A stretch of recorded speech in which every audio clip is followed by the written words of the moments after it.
Ruangan Milan. Nara masih menanti kedatangan Chelsea yang berbincang penting dengan Kai. Ia pun melangkah perlahan menyusuri kantor.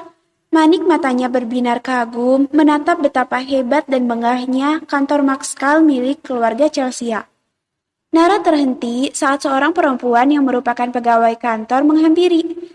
Nona, sapa perempuan yang ditugaskan Milan untuk membawa Nara ke ruangannya. Iya, sahut Nara dengan senyum kaku. Silahkan ikut saya, Pak Presdir menunggu Nona di ruangannya. Kata perempuan yang bernama Sasha. Nara menatap dekat perempuan cantik di hadapannya. Ruang Presdir, bukannya itu pemilik perusahaan. Untuk apa dia ke sana? Dia kan kemari tidak punya kepentingan. Nara bertanya-tanya di dalam hati. Otak belum mencerna sepenuhnya. Silahkan Nona ikut. Perempuan itu menggiring Nara untuk ikut bersamanya.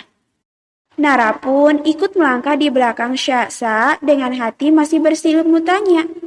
Mereka telah berada di depan ruangan bertuliskan Presdir Maxkal. Silahkan masuk Nona. Tangan Syahsa terulur mempersilahkan.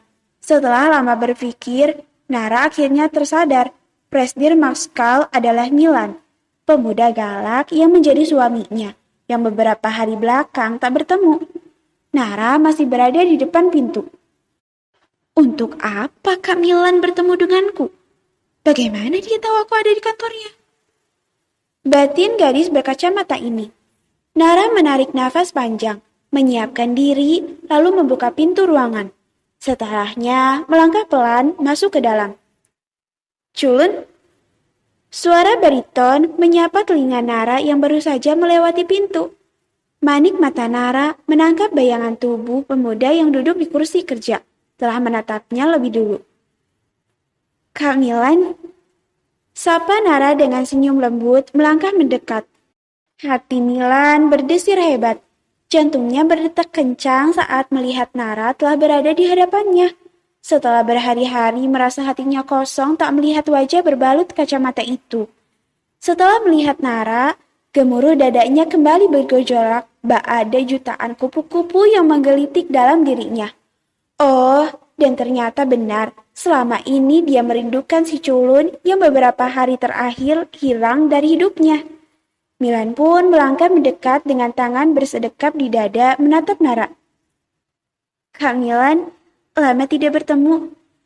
Ucap Nara dengan cengiran. Duduk. Titah Milan menunjuk sofa dengan ekor matanya. Masih memasang wajah datar seperti biasa. Nara pun duduk diikuti Milan yang juga ikut duduk di samping Nara. Wah, ruangan Kak Milan besar sekali. Nara memutar pandangannya. Berdecak kagum menatap isi ruangan Milan yang besar. Kakak hebat punya kantor sebesar ini. Oce gadis berkacamata ini. Milan hanya diam tanpa kata. Arah pandangannya hanya menatap pada Nara. Nara merasa aneh. Mengapa pemuda galak ini menatapnya? Apa dia punya kesalahan? Apa karena tanda tangan? Pikir Nara. Suara ketukan pintu membuat perhatian teralihkan. Syahsa masuk ke dalam ruangan membawa minuman pesanan sang presdir. Ini pesanan Bapak. Syahsa pun meletakkan di meja kemudian melangkah keluar. Nara tercengang menatap minuman kesukaannya tersaji di hadapannya. Minumlah, ini untukmu. Titah Milan masih memasang wajah datar untuk menahan dirinya. Hah? Boba untukku? Nara tercenung, menunjuk dirinya dengan alis berkerut dalam. Untuk apa pemuda galak ini memberinya boba? Seketika pikiran jahat bak sinetron berterbangan di kepala Nara.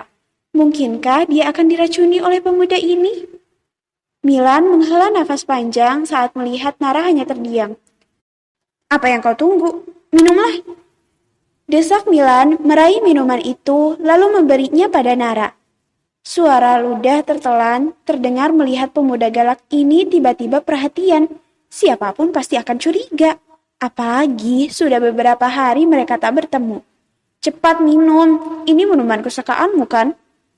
Paksa Milan, tangannya semakin menyodorkan minuman itu. Mengembangkan senyum kaku, Nara tidak punya pilihan lain. Ia pun meraih minuman dari tangan Milan, selalu patuh pada perintah. Nara memaksakan senyuman, menatap Milan yang terus menatapnya lekat. Terpaksa, ia pun menyedot minuman boba dari Milan. Ya Tuhan, selamatkan aku. Semoga saja bobanya nggak ada racunnya. Semoga ini beneran boba, bukan campuran kelereng. Kan malu kalau aku mati keselak kelereng.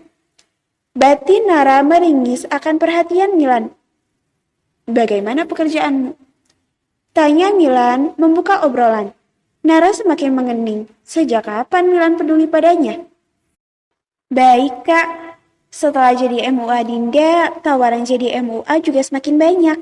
Sekarang, aku juga sudah merias klien saya. Mereka sudah tidak ragu lagi. Jelas Nara antusias. Baguslah, kata Milan. Ada jeda sejenak, namun teringat jika gadis ini adalah pekerja keras. Kau pasti tidak pernah istirahat, kan? Tuding Milan memicingkan mata. Nara menggaruk tekuknya yang tak gatal. Milan tahu kebiasaannya. Maklum, Kak, lagi kejar setoran. Nara menjawab dengan cengiran. Mereka pun melanjutkan pembicaraan. Ini pertama kalinya mereka berbincang. Milan terus menatap wajah Nara. Dret. Suara getar ponsel terdengar. Itu pasti Sea. Nara pun meraih ponsel di saku celananya. Iya, Sea. Kau di mana? Cepat, ayo kita pulang. Sudah selesai. Aku menunggumu di parkiran. Baiklah, tunggu aku. Panggilan terputus. Dia sudah menungguku di parkiran. Ucap Nara menaruh kembali ponselnya ke saku celana. Kak Milan, aku harus pergi. Pamit Nara bangun dari duduknya. Milan pun ikut berdiri. Ada perasaan tak rela, gadis berkacamata ini akan pergi. Rasanya dia belum puas bersama dengan Nara. Pertemuan mereka begitu singkat. Kak Milan, terima kasih bobanya. Aku pergi dulu. Ucap Nara melepaskan senyuman ceria, sembari melambaikan tangannya yang dibalas anggukan kepala oleh Milan tanpa satu kata. Gadis berkacamata ini pun berbalik melangkah pergi. Milan menatap nanar punggung Nara yang semakin menjauh darinya. Tangan Nara baru saja hendak membuka pintu namun terhenti. Tubuhnya terkunci seakan tak bisa bergerak. Deg. Nara seketika membatu saat tangan kekar melingkar di pinggangnya, mendekap erat tubuhnya. Menghirup aroma parfum menusuk indera penciumannya. Iya, Milan memeluk tubuh mungil Nara dari belakang, melepaskan semua rasa rindu yang selama ini dia tahan. Ah, ada apa ini? Pemuda galak ini memeluknya. Sungguh, jantung Nara seakan dihempaskan dari ketinggian. Rasanya aliran darahnya terhenti. Milan melepaskan pelukannya, membalikan tubuh Nara menghadap ke arahnya. Tubuh Nara bergetar hebat saat pemuda itu menangkup wajah Nara hingga pandangan mereka terkunci. Saling menatap. Wajah tampan itu mulai maju mengikis jarak. Milan beralih menarik tekuk leher Nara agar mendekat. Melingkarkan sebelah tangannya di pinggang gadis berkacamata ini hingga tubuhnya terkunci. Cuk!